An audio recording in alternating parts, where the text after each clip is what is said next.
किसी ने बड़े कमाल की बात कही है कि जिंदगी की परीक्षा में कभी नंबर नहीं मिलते, इसीलिए जब लोग आपको दिल में जगह दे दें तो समझ लीजिएगा पास हो गए आप। हाय गाइस, मेरा नाम है आरजे कार्तिक। एक छोटी सी कहानी। ये कहानी एक राजा की जिसके पास में बहुत बड़ा साम्राज्य था, बहुत विशाल सेना थी, कहीं कोई कमी नहीं थी। लेकिन राजा बूढ़ा हो चला था। राजा की कभी भी मौत हो सकती थी, बड़ा बीमार रहता था। इस सब के बीच में राजा ने अपने राज्य के लिए अगले उत्तराधिकारी का चुनाव किया और अगला राजा घोषित कर दिया। उसका जो बड़ा बेटा था उसको राजा चुन लिया गया। समस्या ये नहीं थी, समस्या ये थी कि वैद्य जी ने कहा था कि राजा साहब, अब आपके पास में बहुत कम दिन बचे हैं, आप संन्यास ले लीजिए, ये सब छोड़ छाड़ के चले जाइए, जंगलों में तपस्या कीजिए, आखिरी दिनों को ऊपर वाले की भक्ति में लगाइए।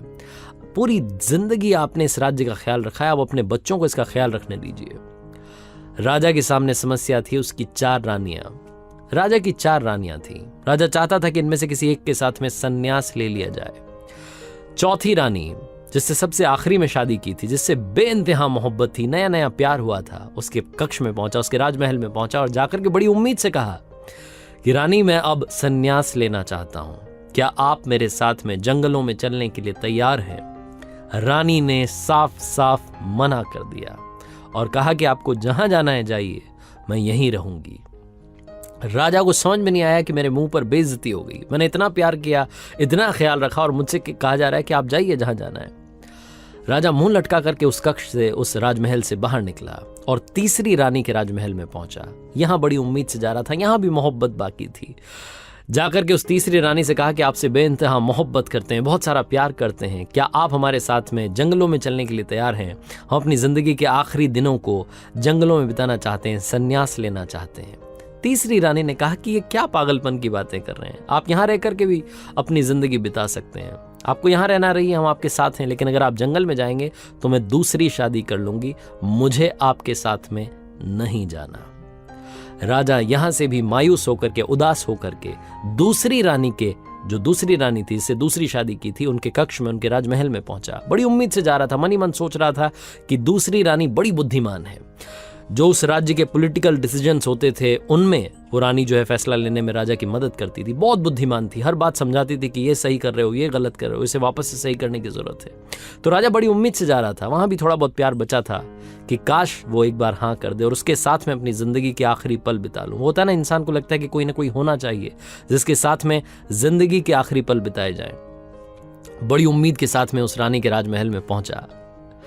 उस रानी से जाकर के वही बात कही जो बाकी रानियों से कह रहा था कि रानी, मैं जंगल में जाना चाहता हूँ, संन्यास लेना चाहता हूँ, जिंदगी के आखिरी पल बचे हैं, इन्हें बिताना चाहता हूँ, क्या आप मेरे साथ चलने के लिए तैयार हैं? दूसरी रानी ने कहा कि राजा साहब, बड़ा मन था आपके साथ चलने का, लेकिन नहीं चल पाऊंगी। आपके सारे फैसलों में आपका साथ दिया, लेकिन यहां आपका साथ नहीं दे पाऊंगी। एक काम कर सकती हूँ, मैं भी आपसे प्यार करती हूँ, जब आप इस दुनिया को छोड़ करके चले जाएंगे तो आपका अंतिम संस्कार करवा दूंगी, सारे अरेंजमेंट्स कर दूंगी, आपको परेशान नहीं होना है, आप निश्चिंत होकर के जाइए जंगल में, आपको जो करना है, तपस्या करना है कीजिए, सन्यासी बनना है बनिए। आपके जो आखिरी अंतिम संस्कार के कार्य होंगे बिल्कुल शाही अंदाज में होंगे, आप इस बात की चिंता मत कीजिएगा।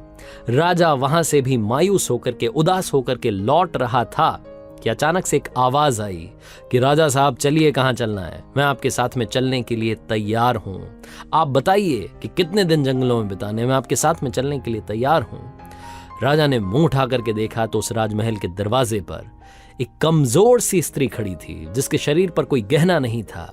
वो थी राजा की पहली पत्नी, राजा की पहली रानी, जिससे सबसे पहली शादी हुई थी, जिससे बेइंतहा मोहब्बत एक वक्त में की थी, लेकिन उसके बाद रानियां आती चली गईं। वो पहली रानी जिसकी केयर करने की जरूरत थी, जिसका ख्याल रखना था, राजा ने बिल्कुल केयर नहीं की। वो कह रही थी कि मैं आपके साथ चलने के लिए तैयार हूं। राजा को मन ही मन बुरा लगने लगा और लगा कि शायद वो जानता था कि ये पहली रानी ही उसका साथ देगी, बाकी की रानियां मना कर देंगी। उस पहली रानी के साथ में सन्यास की तरफ चल पड़ा। ये कहानी राजा और उसकी 4 रानियों की नहीं है, ये कहानी मेरी, आपकी, हम सब की है। ये कहानी उन 4 रानियों की है जिनके बारे में आपसे बात करना चाहता हूं। चौथी रानी यानी कि आपका शरीर, जिसके बारे में आप दिन रात सोचा करते हैं कि कैसे इसको फिट रखा जाए, किस तरीके से शानदार बनाया जाए, गोरा हो जाए, किस तरीके से रंग बदलने, बहुत सारी चीजों के बारे में हम सोचते हैं शरीर की, लेकिन ये आपके साथ नहीं जाने वाला। तीसरी चीज, तीसरी रानी जिनके बारे में मैं बात करना चाहता हूं, तीसरी रानी यानी कि वो सारी चीजें, वो मटेरियलिस्टिक चीजें जिनके पीछे हम भागते रहते हैं, लैपटॉप, मोबाइल, कपड़े, घड़ियां, गाड़ियां, मकान, जिनके पीछे हमने पूरी जिंदगी बिता दी। अगर आपको कहानी याद रही तो तीसरी रानी ने कहा था कि मैं दोबारा से शादी करूंगी, रीमैरी, यानी कि ये जो चीजें हैं आप चले जाएंगे तो किसी और की हो जाएंगी, आपके पीछे, आपके साथ नहीं जाने वाली। ये सबको मालूम है, लेकिन फिर भी हम भागते रहते हैं, इनसे भी बेइंतहा मोहब्बत करते हैं। दूसरी रानी जिसने कहा कि मैं आपके साथ में जंगल तो नहीं जाऊंगी लेकिन अंतिम संस्कार जरूर करवा दूंगी।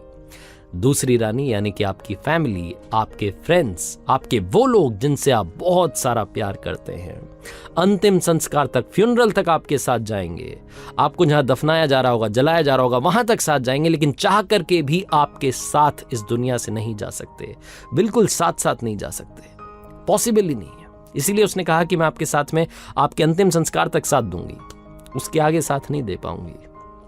और पहली रानी जिसका आपने बिल्कुल ख्याल नहीं रखा, आपकी सोल, आपकी आत्मा, क्योंकि वो आपको फ्री में मिली थी, इसलिए उसका ख्याल कहां से रखते। इंसान को जो चीज फ्री में मिलती है उसकी हम कभी कद्र नहीं करते। हमारे साथ शुरुआत से आई है और इस सोल की हमने कभी कद्र नहीं की। हम हमेशा इस दुनिया के पीछे भागते रहते हैं, कभी भी सोल से इसको क्या चाहिए, इंटरनल हैप्पीनेस के बारे में कभी भी नहीं सोचते, कभी भी नहीं समझते, हम जानना ही नहीं चाहते। हम हमेशा दूसरी, तीसरी, चौथी रानी के पीछे भाग रहे हैं, पहली रानी को लगातार निग्लेक्ट करते जा रहे हैं। सोचिएगा, ध्यान से सोचिएगा, जिंदगी में जब भी आपको कोई बड़ा डिसीजन लेना होता है, उस डिसीजन को लेने के वक्त आप सबसे ज्यादा खुद की आवाज को सुनते हैं, दिल की आवाज को सुनते हैं, आपकी सोल को सुनते हैं, जो आपका हमेशा साथ देती है। लाइफ के हर इंपॉर्टेंट डिसीजन में वो सोल आपके साथ होती है।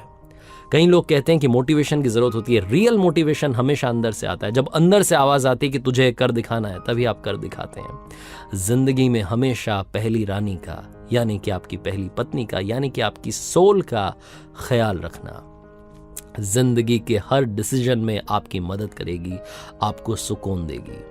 आपकी सोल के बारे में सोचिए, थोड़ा सा मेडिटेशन करना शुरू कीजिए, जिंदगी इतनी मुश्किल भी नहीं है। आरजे कार्तिक इसीलिए कहता है, कर दिखाओ कुछ ऐसा कि दुनिया